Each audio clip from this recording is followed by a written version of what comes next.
नमस्कार दर्शको, मी विकास गावकर. कोकणगावच्या या विशेष कार्यक्रमात आपलं सर्वांचं स्वागत. आणि आज आपण आलो आहे डॉक्टर रेडकर रिसर्च हॉस्पिटलमध्ये आणि मी तुम्हाला काही वेगळ्या गोष्टी दाखवणार आहेत ज्या आपल्याला खरंच प्रत्येकाला गरजेच्या आहेत, मात्र त्या कशा वापरायच्या याची माहिती नसते. तत्पूर्वी मी प्रथम ओळख करून देतो. आपल्यासोबत आहे डॉक्टर विवेक रेडकर. विवेक रेडकर यांना आपण ओळखतच असतात, MD आहेत आणि डॉक्टर रिसर्च सेंटरचे ते प्रमुख आहेत आणि एकूणच गोवा आणि मालवणमध्ये गेली कित्येक वर्ष ते हॉस्पिटल चालवत आहेत. आता ते कोविड रुग्णालयसुद्धा चालवत आहेत. माझ्याबरोबर दर्शन खानोलकर सुद्धा आहेत, डॉक्टर. ते सुद्धा MD आहेत आणि रेडकर हॉस्पिटल रिसर्च सेंटरचा ICU विभाग आहे तो ते गेली कित्येक वर्ष सांभाळत आहेत. माझ्यासोबत हे दोघंही आहेत आणि आपण बघताय हे मध्ये जे मशीन आहे, हे मशीन ऑक्सिजन मशीन आहे. सध्या सर्वत्र ऑक्सिजन मशीनची चर्चा आहे. ऑक्सिजन अनेकांना मिळत नाही, ज्यांना मिळतोय त्यांना तो कसा वापरायचा हे सुद्धा माहिती नसतं आणि म्हणूनच हा विशेष कार्यक्रम आपण आयोजित केला आहे की ऑक्सिजन नेमका कसा वापरायचा याची मी माहिती या दोन्ही डॉक्टरांकडून घेणार आहे. तत्पूर्वी मी तुम्हाला दाखवतो टेलिमेडिसिन हा जो प्रकार आहे तो नेमका काय असतो. हा आपण बघताय ह्या ठिकाणी असं एक स्क्रीन लावलेली आहे. खानोलकरांशी आपण जाणून घेऊया. सर, मला काय सांगाल की हे आपल्याला सगळं यंत्रणा दिसते आहे. टेलिमेडिसिन सांगितलं जातं की जगभरात कुठेही असाल तरी तुम्ही हा पेशंट तपासू शकताय. काय नेमकं काय हा प्रकार आहे? हे जे एक टेलिमेडिसिन म्हणजे जे आपलं जशी टेक्नॉलॉजी ॲडव्हान्स झाली, इजवीज म्हणून एक ॲप आहे, त्याच्याद्वारे तुम्ही CCTVच्या माध्यमातून पेशंट बघू शकता. म्हणजे आता जरी मी इथे पेशंट ट्रीट करत असेल किंवा त्याला उपचार देत असेल तरी कुठच्याही सिनियर डॉक्टरशी किंवा रेडकर सरांशी मी ह्याच्या माध्यमातून त्यांच्याशी संवाद साधू शकतो किंवा ते ॲक्च्युली तो पेशंट बघू शकतात. जरी माझ्या क्लिनिकल फाइंडिंग्स मी त्यांना कळवल्या तर पेशंटचं जनरल अपिअरन्स कसं आहे, त्याला काय हे आहे, इवन ते झूम करून त्यांना एक्झॅक्टली मॉनिटर बघू शकतात, पेशंटची स्थिती बघू शकतात आणि त्याच्याद्वारे फोनवरनं किंवा व्हिडिओ कॉलिंगद्वारे त्यांच्याशी कम्युनिकेशन ठेवून आपण पेशंट वाचू शकतो. नक्कीच सर, तिथे मला काही नर्सेस सुद्धा दिसत आहेत, त्या सुद्धा उपचार करतात. काय सांगाल? आणि एक पेशंट सुद्धा दिसतोय जो कोविड रुग्ण आहे आणि तो एकूणच आपल्या याच्यावर तपासणी करतो. काय सांगाल, कशा पद्धतीने ही उपचार पद्धती सुरू हा जो आता पेशंट आहे तो आमच्याकडे जवळपास एक 13 ते 14 दिवस ट्रीटमेंट घेत होता. बऱ्यापैकी सुधारणा होती, पण मध्येच सायटोकाईन स्टॉर्म किंवा अशी त्याच्यामध्ये लक्षणं दिसून आली आणि पेशंट सडनली थोडा त्याची तब्येत नाजूक झाली आणि आता तो व्हेंटिलेटरवरती उपचार घेतो. म्हणजे पूर्णपणे त्याचा श्वास आपण मशीन जी व्हेंटिलेटरची मशीन दिसते त्याच्यावरती त्याचा श्वास चालू आहे. नक्कीच आपण बघताय की कशा पद्धतीने या ठिकाणी डॉक्टर रेडकर रिसर्च सेंटर आहे आणि अत्याधुनिक सुविधा आहे. सर, मला सांगा काय काय सुरू आहे. सर, डॉक्टर रेडकर सुद्धा सांगतील आपल्यासोबत. डॉक्टर आता हे जे मशीन आहे ह्या इजवीज ॲप आहे, तर ह्या इजवीज ॲपमध्ये पेशंट आपण झूम करू शकतो, बघू शकतो, हे सगळं सरांनी सांगितलंच आहे. पण आपण आता व्हॉइस मेलनी सिस्टमला ऑर्डरसुद्धा देऊ शकतो. ह्या ऑर्डर देताना आपण हे मी जरी माझ्या बेडरूममध्ये असलो आणि पेशंट सिरियस झाला तरी जो वेळ लागतो बेडरूममधनं पेशंट सिरियस बघण्यासाठी, तर हा वेळ आता वाचतोच आहे. पण महत्त्वाचं म्हणजे अशा ह्याच्या टेलिमेडिसिनवर आम्ही भारतातल्याच नव्हे तर परदेशातल्या डॉक्टरांचा देखील त्याला असं झूम करून हा पेशंट टाकून त्यांचा सल्ला घेऊ शकतो. म्हणजे एवढी टेक्नॉलॉजी सुधारते आहे की बा एखाद्या पेशंटने जर मागणी केली आम्हाला अमुकच डॉक्टरांकडनं किंवा मला फॅमिली फिजिशियनकडनंच तपासून घ्यायचं आहे, तर त्याला सुद्धा आम्ही पेशंट दाखवून त्याला ट्रीटमेंट देऊ शकतो. नक्कीच आपण बघताय की एक मालवणसारख्या ग्रामीण भागात सुद्धा कशा पद्धतीने या अशा पद्धतीची सेवा उपलब्ध आहे आणि खरंच म्हणजे कौतुक करायला लागले डॉक्टर रेडकर यांच्या टीमचं. कारण अशा पद्धतीची जी सुविधा आहे ती आपल्या मालवणसारख्या ग्रामीण भागात त्यांनी उपलब्ध करून दिली. मी आता जाणार आहे ह्या ऑक्सिजन मशीन दिली, कारण ऑक्सिजन नाही, ऑक्सिजन सिलेंडर अनेक ठिकाणी मिळत नाही. ऑक्सिजनसाठी आपल्याला धावाधाव करावं लागते. म्हणजे आणि जर समजा ऑक्सिजन आपल्याकडे मिळाला, सध्या आपण ऐकतोय की बेड अवेलेबल नाही, अशा स्थितीत समजा कधी डॉक्टरने आपल्याला सांगितलं की हा ऑक्सिजन आहे, तुम्ही घरी नेऊन लावा, तर तो कसा लावायचा ही माहिती असायला पाहिजे. इथे बरीच काही उपकरणं दिसत आहेत, हे मास्क दिसत आहेत. मी डॉक्टर तुम्हाला विचारतोय नेमके हे मास्क कुठले आहेत, काय आहेत, कशा पद्धतीने सर्वप्रथम आपण कशा पद्धतीने मेन सिलेंडर पासून सुरुवात करूया. हा आपलं बेसिक युनिट आहे ऑक्सिजन सिलेंडर. त्याची एक साधारण ही माहिती म्हणजे हा ह्युमिडिफायर आहे. हा जो ऑक्सिजन आपण हवेतनं देतो तो ह्या हे जे तिथे मशीन लावलं किंवा हे छोटे ॲपरेटस आहे त्याच्यात ह्युमिडिफायर करून म्हणजे म्हणजे हवेतला ऑक्सिजन पाण्याची हे करून आपल्याला ह्या ट्यूबद्वारे पेशंटला देता येतो. तर त्याच्यानंतर हे ह्याच्यावरती आपल्याला फ्लो रेट ठरवता येतो, म्हणजे किती लिटर आपल्याला पेशंटला ऑक्सिजन द्यायचं आहे. त्याच्यावरती 0 पासून 10 पर्यंतचे हे आहे, हे 10 लिटरपर्यंतचा ऑक्सिजन आपण या छोट्या सिलेंडरद्वारे देऊ शकतो. आणि त्याच्यात प्रेशर किती आहे तो आपण ह्याच्यावरती ठरवतो. हे आपलं बेसिक युनिट आहे. आणि त्याचा वापर कसा करायचा वेगवेगळ्या मास्क लावून किंवा कोणी कसं हे करायचं. सर डॉक्टर सांगते. फारच अगदी योग्य माहिती दिली आहे. 2 गोष्टी असतात की हा जो ऑक्सिजन सिलेंडर आहे, हा ऑक्सिजन सिलेंडर आपण घरी वापरू शकतो आणि घरी हा पेशंटला सुद्धा वापरता येतो. आणि जर पेशंट डॉक्टर उपलब्ध नसेल किंवा प्रायव्हेट प्रॅक्टिशनर जर उपलब्ध नसेल तर हा कसा वापरायचा ह्याचं पण डेमॉन्स्ट्रेशन आता आम्ही करणार आहोत. आणि हा वापरताना एक लक्षात ठेवलं गेलं पाहिजे की ह्याची कॅपॅसिटी 750 लिटरच आहे.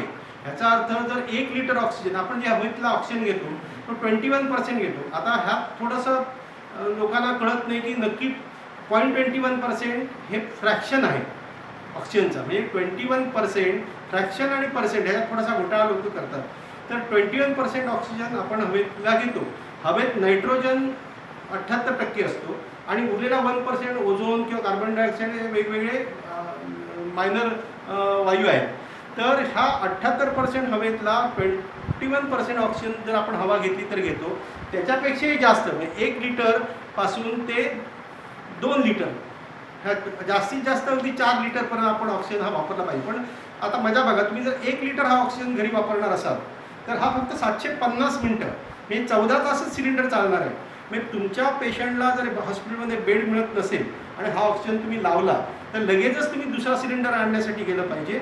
अदरवाईज तुम्हाला एक जम्बो सिलेंडर म्हणून फार मोठा सिलेंडर मिळतो, तो सिलेंडर एक विकत घेतला पाहिजे. जर तुम्हाला असं वाटत असेल की हा पेशंट घरीच बरा होईल तर नक्कीच प्रायव्हेट प्रॅक्टिशनर तुम्हाला जम्बो सिलेंडर घ्यायला सांगतील. आणि जोपर्यंत तुमचा वेटिंग लिस्टवरचा नंबर येत नाही ऑक्सिजनचा तोपर्यंत तुम्हाला हा ऑक्सिजन घरी दिला पाहिजे. म्हणून आज तुम्ही जो आम्हाला सांगितलं की आम्हाला नक्की ऑक्सिजन दाखवा, तर विकास गावकर मी आपलं कौतुक करतो की ही माहिती जनसामान्यपर्यंत गेली. सर पण मी एक दर्शकांना सांगू इच्छितो की तुम्ही ज्यावेळी हा वापराल त्यावेळी वैद्यकीय तुमचे जे कोण डॉक्टर असतील त्याच्या सल्ल्यानेच करायचं आहे. फक्त आम्ही तुम्हाला हे एक प्रात्यक्षिक दाखवतोय, पण तुम्ही कधीही करताना तुमच्या डॉक्टरांच्या सल्ल्यानेच या गोष्टी करायच्या. डॉक्टर तुम्हाला एक कशा पद्धतीनं तुमची समजा अगदी गंभीर परिस्थिती असेल तर कशा पद्धतीने हा ऑक्सिजन वापरायचा आहे एवढी माहिती देत आहेत. सर पुढचं माहिती. आणि आपली गंभीर परिस्थिती असली तरी डॉक्टरनीच हा वापरला पाहिजे असं नाही. अगदी सिंपल टेक्निक आहे. आमचे अगदी 7वी नापास झाले वाढवाय सुद्धा आता हा ऑक्सिजन लावताय. इव्हन आता तुम्ही रस्त्यावर सुद्धा ऑक्सिजन कारमध्ये लोकांना दिला जातोय. तर हा कसा दिला जावा ह्याचं आम्ही थोडंसं प्रात्यक्षिक दाखवणार आहे. पण त्यापूर्वी जर गावकरांनी विचारलंय, विकास गावकर एक चांगला प्रश्न विचारला की एवढी अशी यंत्र बघून तुम्हाला घाबरायला होईल, पण हे अगदी साध्या साध्या आयडियाज आहेत की जे पेशंट्स आहेत आणि जे रिलेटिव्ह आहेत त्यांनी फक्त पहिले 2 मास्क वापरायचे आहेत आणि उरलेले 2 मास्क हे डॉक्टरनी वापरायचे. त्यामुळे हे पहिला ज्यावेळी सिलेंडर संपेल त्यावेळी दुसऱ्या सिलेंडरसाठी तुमचा घरातून माणूस बाहेर गेला पाहिजे आणि त्याने ऑक्सिजन सिलेंडर दिला पाहिजे. आता ह्याचं ऑक्सिजन सिलेंडरचं रेशनिंग केलं पाहिजे. त्याच्यामुळे 1 लिटरच्या वरती ऑक्सिजन वापरू नका. आणि जर ऑक्सिजन सिलेंडरचं रेशनिंग केलं पाहिजे तर तुम्हाला प्रोन पोझिशनवर म्हणजे पोटावर झोपून तुम्हाला हा ऑक्सिजन घेतला पाहिजे. म्हणजे तुम्हाला ऑक्सिजन कमी लागेल आणि सिलेंडर लवकर संपणार नाही. नक्कीच आपण बघतोय कशा पद्धतीने हे सरांनी म्हटलं तशा पद्धतीने हे 4 मास्क आहेत. 4 मास्क कशा पद्धतीने लावायचे ते सुद्धा आपण डॉक्टरांकडून हा आता पहिला मास्क आहे. हा दाखवतील तुला. जसं लेक्चर सरांनी म्हटलं त्याप्रमाणे आपण हे जे पहिले 2 मास्क आहेत ते इवन पेशंट सुद्धा वापरू शकतात. त्याला नेझल कॅन्युला म्हणतात, जो आपण इथे अटॅच केला आहे. हा ह्याच्या जे हे असतात प्रॉन्ग्स असतात, नेझल प्रॉन्ग्स, ते आपण पेशंटच्या नाकामध्ये टाकून ऑक्सिजन त्याला देऊ शकतो. आणि अगदी सुरुवातीला म्हणजे 2 ते 4 लिटर जेव्हा आपल्याला पेशंटला ऑक्सिजन पुरवठा करायचा असेल तर त्या नेझल कॅन्युलाने आपण ऑक्सिजन देऊ शकतो. हा दुसरा जो मास्क आहे ह्याला फेशियल मास्क म्हणतात. खरं म्हटलं तर असला काहीतरी मास्क बघितल्यावर पेशंट सिरियस वाटतो, पण हा मास्क सगळ्यात चांगला मास्क आहे ज्याच्याबद्दल आता डॉक्टर दाखवतील तुम्हाला. हा सुद्धा मास्क तशाच प्रकारे आपल्याला इथे ह्युमिडिफायरला कनेक्ट करायचा आहे, जसा हा कनेक्ट केला आहे. आणि हा फेस मास्क आपण पेशंटच्या इथे कनेक्ट करायचं. एकच आहे हे, फक्त हे एवढं सोपं आहे. हा जस्ट आपण डिस्कनेक्ट या ठिकाणी फक्त कनेक्ट करू. हे जे त्याचं फेस मास्क आहे हे पेशंटच्या नाकाला जाऊन आपण त्याला ऑक्सिजन देऊ शकतो. ते चालू करताना सर कसं करायचं ते पण? चालू करताना हे इथून आपण त्याला कंट्रोल करू शकतो. इथे आपल्याला किती लिटर्स द्यायचं आहे ते आपण ठरवू शकतो. पण ह्या फेस मास्कने साधारण आपण 4 ते 6 लिटर पर मिनिट एवढा ऑक्सिजन देऊ शकतो. पण असा 4 ते 6 लिटर जर ऑक्सिजन आपण दिला तर हा सिलेंडर लवकर संपणार आहे. त्याच्यामुळे डॉक्टरांच्या सल्ल्याशिवाय 4 ते 6 लिटर तुम्ही ऑक्सिजन घेऊ नका. मग बऱ्याच वेळा पेशंट काय करतात, घरी धाप लागली म्हणून डॉक्टर साहेब हे इथलं मशीन त्यांना हळूहळू कळायला लागतं की हा नॉब वरती खाली फिरवला की जास्त ऑक्सिजनचे बुडबुडे इथे येतात, जास्त ऑक्सिजन जातो, माझ्या पेशंटला लवकर बरं वाटेल म्हणून हा नॉब फिरवतात. आणि हा नॉब फिरून कारण नसताना 4-4, 6-6, 8-8 लिटर ऑक्सिजन घेतात. असं होऊ नये म्हणून ह्या नॉबला शक्यतो डॉक्टरांच्या सल्ल्याशिवाय हात लावू नये. पण तरीसुद्धा काही पेशंट ऐकणार नसतील तर त्याच्यासाठी एक वेगळी आयडिया डॉक्टर लोक करतात जी जनरल प्रॅक्टिशनरनी करावी. आणि त्याच्यासाठी एक तिसरा मास्क आहे, त्याला आपण म्हणतो व्हेंच्युरी मास्क. म्हटलं तो डॉक्टर वापरणार. हां, हा मास्क डॉक्टरच वापरणार आहेत आणि डॉक्टर लावून आपल्या कन्सल्टिंगमध्ये घरी जाणार. तर ह्या मास्कला म्हणतात व्हेंच्युरी मास्क. पण सर त्याबद्दल एक विचारतो की हा मास्क का वापरू नये, त्याचे पण कारण जर सांगितलं तर बरं. हां, हा मास्क आधी का वापरावा सांगतो.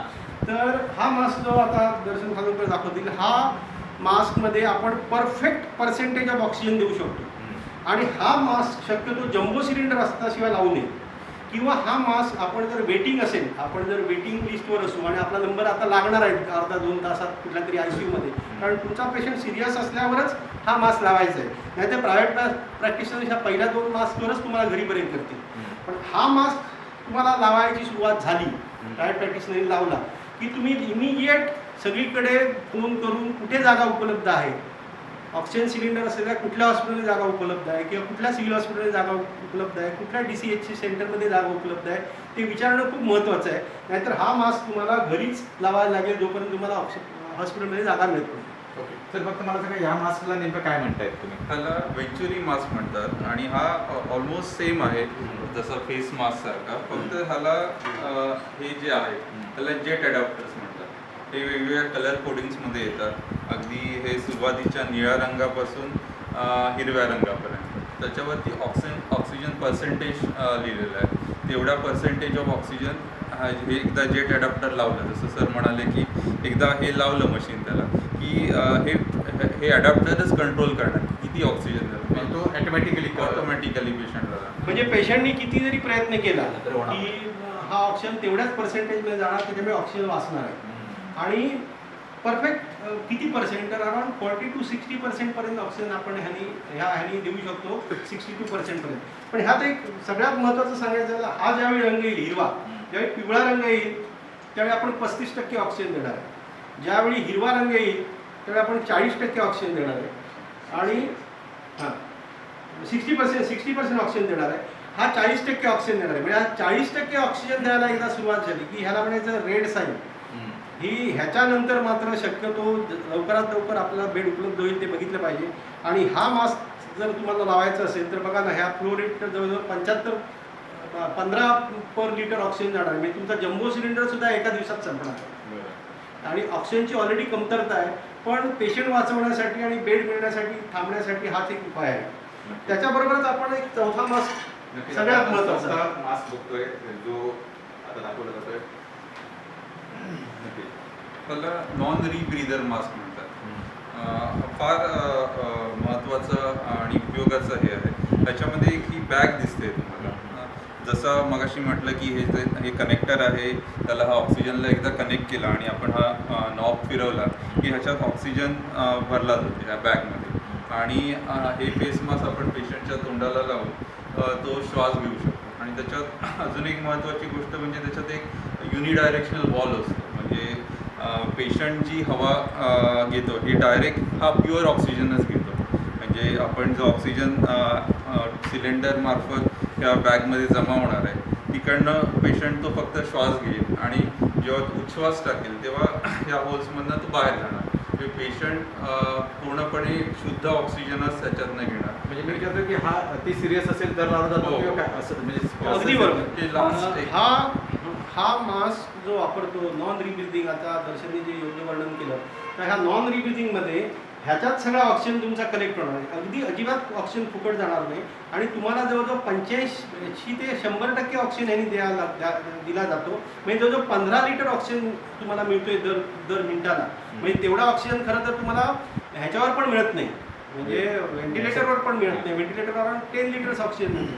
मग मला असं म्हणायचं आहे की ज्या DCHमध्ये किंवा ज्या आपली सेंटर्स वेगवेगळी आता उघडली आहेत त्या सेंटरमध्ये जर हा मास्क वापरला, जर पेशंट सिरियस असेल तर त्याला पुन्हा ओरसला किंवा दुसऱ्या ठिकाणी व्हेंटिलेटर असल्या ठिकाणी पाठवायला नको. पण ह्या मास्कनी ट्राय करून बघायला हरकत नाही. ह्या मास्कचा तोटा एवढाच की ह्याला आपण बायपॅप सारख्या मशीननी किंवा व्हेंटिलेटरनी ऑक्सिजन प्रेशरनी देऊ शकत नाही जिथे ऑक्सिजन कमी लागतो. पण ह्याच्या मशीन एवढाच, म्हणजे बायपॅप मशीन किंवा नॉन इन्व्हेसिव्ह व्हेंटिलेटर एवढाच ऑक्सिजन लिंबवणं त्याच्यावरही जास्त ऑक्सिजन देण्यात जातो. ऑक्सिजन आतच जातो, बाहेरची हवा इथे घेतली जात नाही. त्याच्यामुळे ऑक्सिजन कॉन्सन्ट्रेशन हे 85 ते 100% राहतं. नक्की सर, मला आणखी एक प्रश्न पडलाय की हा समजा आता ऑक्सिजन आहे त्यातला संपत आला की कसं ओळखायचं आहे?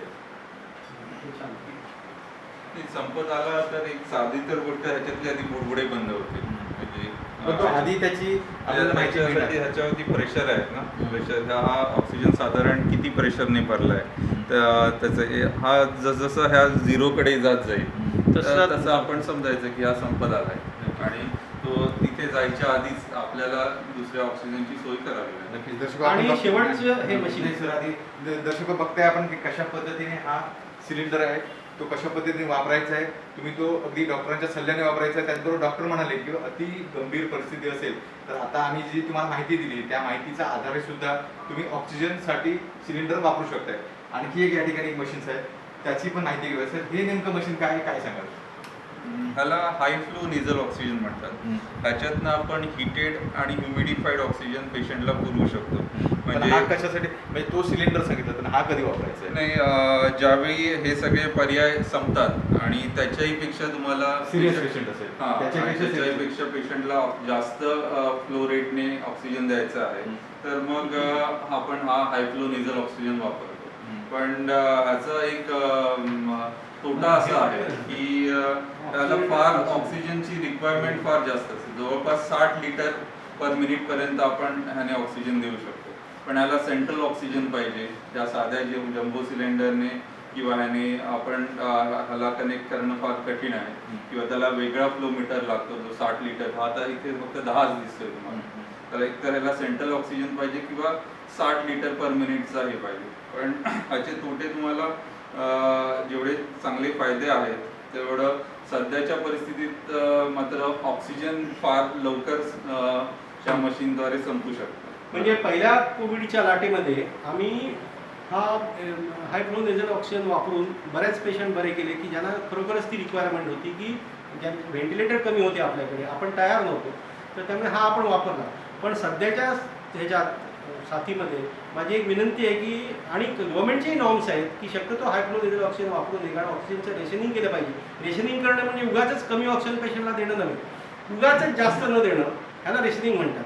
ह्याच्यासाठी हा ऑक्सिजन सिलेंडर वापरला जात नाही. पण माझी आणखी एक तुम्हाला इन्स्ट्रुमेंट मी दाखवणार आहे, त्याला ऑक्सिजनेटर म्हणतात. तर हा ऑक्सिजनेटर तुम्हाला आता मी दाखवतो. नक्कीच आपल्याला आणखी एक मशीन पाहायला मिळणार आहे. तर आपण बघितलं की कशा पद्धतीने इथे यंत्रणा आहे.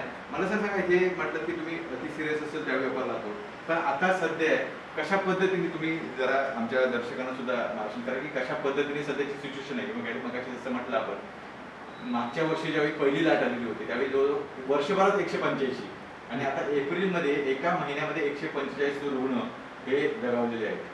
मग अशा परिस्थितीत नक्की कशी काळजी घेतली पाहिजे? म्हणजे ऑक्सिजन तर कमी आहेच, त्याचबरोबर काही प्रिकॉशन्स ह्या, म्हणजे आता आपल्यामध्ये ज्यावेळी सिम्पटम्स पहिलेच ज्यावेळी दिसतात त्यावेळी जर काळजी घेतली तर ऑक्सिजन जरी लावावं लागणार नाही. त्यासाठी कशी काळजी घेतली पाहिजे? सर्वात महत्त्वाचं म्हणजे तुम्हाला प्रोन पोझिशन, पोटावर उतारणं झोपून आपल्याला एक्झरसाइज करायला लागेल किंवा तुम्हाला प्रॅक्टिस करायला लागेल की सकाळी 1 तास झोपला, संध्याकाळी 1 तास झोपला, पोटावर झोपला, तर तुम्हाला ऑक्सिजन जे आपले फुफ्फुसाचे खालचा भाग आहे तिथे जवळजवळ 40% ऑक्सिजन परफ्युजन आणि डिफ्युजन होतो. हा पार्ट आपण कधी वापरतच नाही. आणि हा पार्ट जर वापरायचा असेल तर तुम्हाला उतारणं झोपून, हे पोटावर झोपूनच श्वासोश्वास करायला लागेल. आणि दुसरी एक महत्त्वाची सूचना आहे की असं पोटावर झोपून जर तुम्ही ऑक्सिजन घेतला तर तुम्हाला फार कमी ऑक्सिजन मिळेल. की ही सगळी महत्त्वाची हे आहे. आणि सगळ्यात दुसरा पॉईंट म्हणजे दुसरी जी आपण 6 मिनिट वॉक टेस्ट करतो, तर ती 6 मिनिट वॉक टेस्ट ही फार महत्त्वाची आहे. त्याचा एक डेमो तुम्हाला डॉक्टर दाखवतो. सर आणखी एक प्रश्न सर, रेमडेसिवीरची मागणी प्रत्येक जण करतोय की मला द्या मला द्या, आम्हाला पण अनेकांचे फोन येतात. काय प्रत्येकाने ते घेण्याचं गरजेचं आहे का? कोणी घेतलं पाहिजे? आता रॅमडेसिवीर मी एक चांगला व्हिडिओ आपल्याला पोस्ट करेन. पण रॅमडेसिवीर हे जे इंजेक्शन आहे ह्याला कारण नसताना मला डोक्यावर चढून ठेवलेलं हे औषध आहे. म्हणजे खरं म्हटलं ते हे आजाराच्या शोधात असलेले औषध आहे. पहिल्यांदा हे बऱ्याच आजारात नाही, हेपॅटायटिस सी मध्ये वापरून झालं, झिका व्हायरसमध्ये वापरून झालं, इबोला व्हायरसमध्ये वापरून झालं, कुठेच त्याचा गुण आला नाही. पण कोरोना आता आमच्याकडे काही ट्रीटमेंट नसल्यामुळे आम्ही आपलं हे रॅमडेसिवीर पहिलं वापरून बघितलं. आणि पहिल्या लाटेत काय झालं की पहिल्या लाटेत पेशंटचा व्हायरल लोड थोडा कमी झाला, ऑक्सिजन थोडा कमी लागायला लागला आणि आमच्या हॉस्पिटलमधला स्टे कमी झाला. हॉस्पिटलमध्ये राहायचं पेशंटचे स्टे कमी झाला. त्यामुळे रॅमडेसिवीरला एकदम असं फारच मीडियानी म्हणा किंवा व्हॉट्सॲप युनिव्हर्सिटीने म्हणा त्या रॅमडेसिवीर इंजेक्शनला चढवून ठेवलं. पण ज्यावेळी 10,000 पेशंटचा म्हणजे सॉलिडॅरिटी ट्रायल जागतिक आरोग्य संघटनेने घेतली, ती मल्टिपल सेंटर जवळ 12 देशात घेतली ही ट्रायल. आणि ह्या 12 देशात ज्यावेळी डबल ब्लाइंड ट्रायल घेतली म्हणजे 10,000 लोकांना हा दिला रेमडेसिवीर इंजेक्शन दिलं आणि 10,000 लोकांना दिलं नाही, तर दोघांमध्येही मॉर्टॅलिटी रेट तेवढाच होता. म्हणजे दोघांच्याही मध्ये डेथ तेवढ्याच झाल्या. त्याच्यामुळे मला असं वाटतं की हे रॅमडेसिवीर इंजेक्शन हे तुमची डेथ वाचू शकत नाही, तुमचा थोडासा कालावधी हॉस्पिटलमधला कमी करू शकते. हे रॅमडेसिवीर हे रामबाण उपाय नव्हे. हे रॅमडेसिवीर हे परफेक्ट औषध नाही. फक्त आता त्याला VIP सिंड्रोम आला आहे. म्हणजे कुठल्याही VIP श्रीमंत माणसाला जर असं वाटलं की आपल्याकडे 5,000 रुपये रोजात 25,000 रुपये खर्च करू शकतो, तर ते पहिलं रॅमडेसिवीर द्या म्हणून सांगतात. आणि ते रॅमडेसिवीर द्या म्हणून सांगतात म्हणून एक सामान्य माणसं सुद्धा रॅमडेसिवीरबद्दल एवढं आता कौतुक केलं की रॅमडेसिवीर दिलं की माझा पेशंट बरा होणार, हे 100% चूक आहे. आणि असंच एक दुसरं टोसिलिझुमॅब नावाचं औषध आहे की ते क्रायसिसमध्ये दिलं जातं. तर हे जे क्रायसिस होतं त्याला IPL 6 म्हणजे ज्यावेळी पेशंटला ते 7व्या दिवशी होतं, तर हे सायटोकाईन क्रायसिसमध्ये स्ट्रॉंग क्रायसिसमध्ये दिलं जातं. पण ह्याचे पण फारच तोटे आहेत. म्हणजे सेप्सिस होतं, सेकंडरी इन्फेक्शन होतं. त्याच्यामुळे तज्ज्ञ लोकांच्या सल्ल्याशिवाय ही रॅमडेसिवीर किंवा टोसिलिझुमॅब ही औषध वापरू नये. आणि शक्यतो ह्या सगळ्या ऑक्सिजन मेथडला जर पेशंटचा SpO2 ऑक्सिजन कॉन्सन्ट्रेशन 90च्या खाली राहत असेल सगळे उपाय करून, तरच रॅमडेसिवीर आम्ही 5 दिवस पेशंटला देतो. पण आजकाल पेशंट कोविड म्हटला की भीतीमुळेच रॅमडेसिवीर मागतो. आणि हा मोठा प्रॉब्लेम आता प्रशासनासमोर आणि आमच्या प्रायव्हेट कन्सल्टंटसमोर आता उभा ठाकलेला आहे. आता हे सगळं आपण ऑक्सिजनबद्दल आणि कसा वापरायचा त्याची सगळी माहिती मिळवली.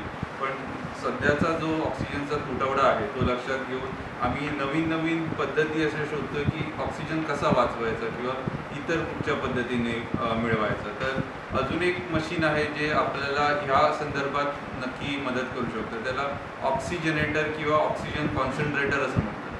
हे मशीन काय करतं, हे जे आपल्याला इथे दिसतंय ते हवेतला जो 21% ऑक्सिजन आहे तो त्या मशीनद्वारे अजून प्युरिफाय करून ऑक्सिजनेटेड करून पेशंटला ऑक्सिजन पुरवतं. म्हणजे या मशीनमधून आपण साधारण एक 4 ते 7 लिटर, पण निदान एक 4 ते 5 लिटर तरी आपण नक्कीच ऑक्सिजन पेशंटला पुरवू शकतो. तर काही जे असे पेशंट आहेत ज्यांचा अगदी सॅच्युरेशन किंवा SpO2 अगदी 90-92च्या ह्याला आहे आणि थोडासा धाप लागते, त्यांना किंवा जे पेशंट थोडे बरे झाले आहेत ऑक्सिजन थेरपीमधनं, त्यांना ही मशीन नक्की लाभदायक ठरू शकते. आणि त्याद्वारे आपण आपली ऑक्सिजनची पण जी कमतरता आहे ती थोडीफार भरून काढण्यासाठी मदत करू शकतो. आणि हे ऑक्सिजन कॉन्सन्ट्रेटर मशीन एक साधारण 40 ते 50,000मध्ये तुम्हाला मार्केटमध्ये मिळून जाईल किंवा इव्हन डिपॉझिटवरती पण मिळू शकतो. तर ह्या मशीनचा देखील एक आपल्याला ह्या सध्याच्या कोविड वेव्हमध्ये फाईट जडा देण्यासाठी नक्की उपयोग होऊ शकतो. तर नक्कीच दर्शको आपण पाहिलं की अत्यंत महत्त्वपूर्ण माहिती होती की ऑक्सिजन कसा घ्यायचा. कारण ऑक्सिजन आता मिळत नाहीत. ज्यांच्याकडे ऑक्सिजन सिलेंडर आहेत त्यांना डॉक्टरसुद्धा अवेलेबल होत नसतील. त्याच्यासाठी ही म्हणजे माझे मित्र आहेत डॉक्टर वेग रेडकर, हे कायमच मला अनेक सल्ले देत असतात आणि त्यांनी अगदी मला सांगितलं की अशा पद्धतीची माहिती आपण देऊयात आणि म्हणून कोकण नाऊ आणि doctor research centre, Redkar research सेंटरच्या माध्यमातून ही माहिती तुमच्यापर्यंत पोहोचवतोय. नक्कीच तुम्हाला हा व्हिडिओ कसा वाटला तुम्ही कळवा आणि याबद्दलची आणखी तुम्हाला जर काही माहिती हवी असेल तर नक्की कमेंट्स बॉक्समध्ये कळवा. आम्ही नक्की डॉक्टरांकडून ही माहिती तुमच्यापर्यंत पोहोचवण्याचा प्रयत्न करू.